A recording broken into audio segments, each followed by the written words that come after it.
गेंद खेल दिया सच्चे पांडे के ऊपर सन्नी ने और बेहतरीन कैच किया फील्डर और उसके बाद आउट होकर वापस आते हुए सन्नी।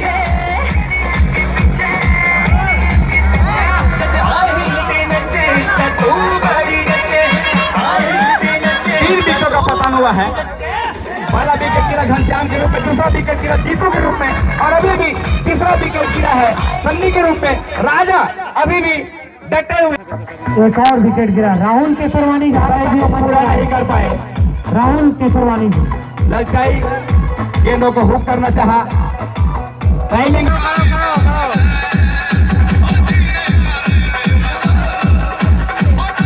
खाता खोलना है तो बचे हुए गेंदों का फायदा उठाना चाहेंगे। राजेश की गेंद था 5 ओवर में 83 रन बना चुकी थी कुंबली की टीम।